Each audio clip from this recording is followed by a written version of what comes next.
नमस्कार, मी अर्चना पाटील. माझ्या यूट्यूब चॅनलमध्ये तुमचं खूप खूप स्वागत. तर आजचा मेनू असा आहे की पूर्वी लोक आजारी असल्यानंतर म्हणजे ही वरणफळं त्या आजारी लोकांच्यासाठी बघायला लोक घेऊन जात होते. आजचा मेनू वरणफळाचा आहे. तर ती वरणफळे कशी करायची ते मी तुम्हाला दाखवणार आहे. आता वरणफळं बनवण्यासाठी आपल्याला म्हणजे काय साहित्य लागणार आहे ते मी तुम्हाला सांगणार आहे. त्याच्यासाठी आता तुम्ही मुगाची डाळ किंवा तुरीची डाळ, पण मुगाच्या डाळीमुळं पित्त वाढत नाही म्हणून मुगाची डाळ घ्यायची. जर तुम्हाला तुरीची डाळ आवडत असेल तर तुम्ही तुरीची डाळ पण घेऊ शकता. दोन्हीपैकी कोणतीही डाळ घ्या किंवा दोन्ही डाळ मिक्स घेतल्या तरी पण चालते. ह्या डाळीला 2-3 शिट्ट्या काढून घ्यायच्या आहेत आणि आपण ती डाळ उकडून घ्यायची. आता फोडणीसाठी मी हे पातेलं ठेवलेलं आहे गॅसवरती. तर आता तेल आपलं गरम झालेलं आहे. आता आपण जिरं मोहरी टाकून घ्यायचे. जिरं मोहरी तडतडली की आले लसणाची पेस्ट घालायची. थोडासा म्हणजे आले आणि लसूण असे लालसर झाल्यानंतर कढीपत्ता टाकायचा आहे आपण. आणि तुम्हाला जर मिरच्या हव्या असेल तर तुम्ही मिरच्यासुद्धा वरणामध्ये म्हणजे शिट्ट्या काढताना त्याच्यामध्ये टाकल्या तर चालतील किंवा ह्या फोडणीमध्ये सुद्धा तुम्ही मिरच्या वापरल्या तर चालतील. आणि जर तुम्हाला तिखट नको असले तर बिन मिरचीची तुम्ही फोडणी देऊन घ्या. आता आपण ही म्हणजे खोबरं, कोथिंबीर, आले, लसूण असं मिक्सरला थोडंसं मिश्रण बारीक करून घेतलेलं आहे. आता ते मिश्रण मी ह्याच्यामध्ये टाकलेलं आहे. ते थोडंसं भाजल्यानंतर थोडंसं लालसर होऊन द्यायचं म्हणजे आपला हिरवंड वास येते. आता आपण डाळ ओतायची त्याच्यामध्ये आणि तुम्हाला पाहिजे त्या पद्धतीनं तुम्ही त्याच्यामध्ये मीठ घालायचं आहे. हळद मी काही डाळ शिजतानाच घालते, पण तुम्ही जर घालत नसता तर थोडीशी पाठीमागून पण हळद घालायची आणि आपण पाणी ओतायचे आहे आता ह्याच्यामध्ये.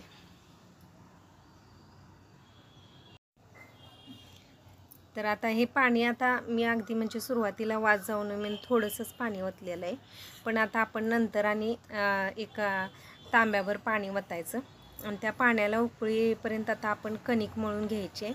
मी कणिक अगोदरच अर्धा तास मळून ठेवलेली होती.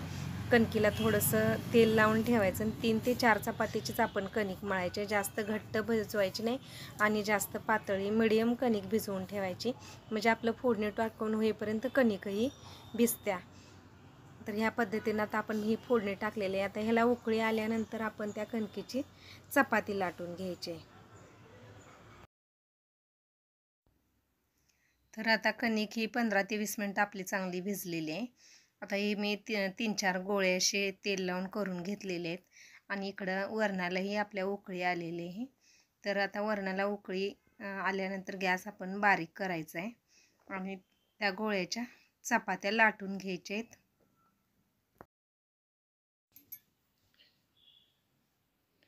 तर असा मिडियम आकाराचाच आपण गोळा घेऊन त्या गोळ्यात म्हणजे आपण छोटीशी चपाती लाटून आतून तेल लावून घडीला घालून लाटायची आहे चपाती आणि जास्त जाडसर लाटायची नाही, पातळ चपाती लाटून घ्यायची आहे आपण.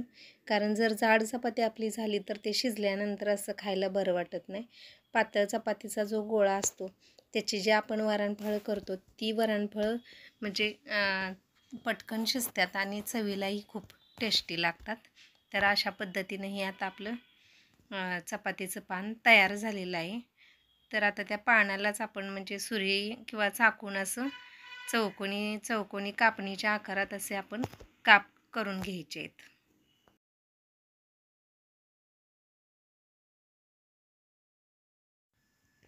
जर तुम्हाला सुरीनं म्हणजे व्यवस्थित कापणीचा आकार देताना येत नसेल तर आपल्याकडं प्रत्येकाच्या घरी कानोले करण्यासाठी आपल्याकडे चिरणे असतात. त्या चिरण्याचाही तुम्ही वापर केला तरीसुद्धा चालेल.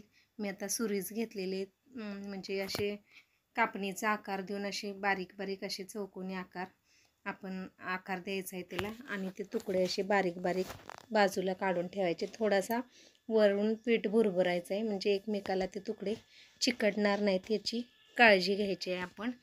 जर तुकडे चिकटले तर ते आपण ज्यावेळी वरणामध्ये टाकतो त्यावेळेला ते म्हणजे सुट्टे होत नाहीत, एकत्र चिकटून राहतात. म्हणून आपण थोडंसं वरून पीठ टाकायचं आहे. तर या अशा पद्धतीनं आपण ही दोन्ही तीनही पानं लाटून घ्यायचे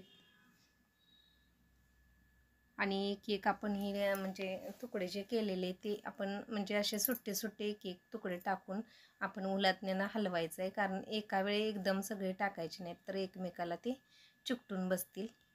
आणि तुमच्या घरी जर वयस्कर लोक असतील तर त्यांच्यासाठी तुम्ही एकदा नक्कीच करून बघा.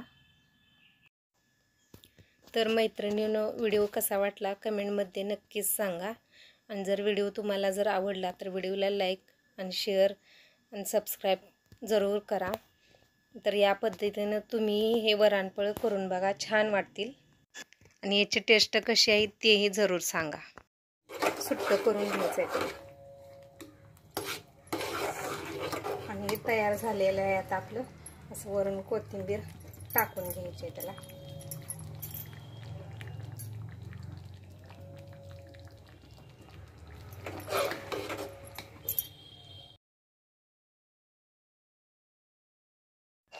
व्हिडिओ जर आवडला तर व्हिडिओला लाईक शेअर आणि सबस्क्राईब करा.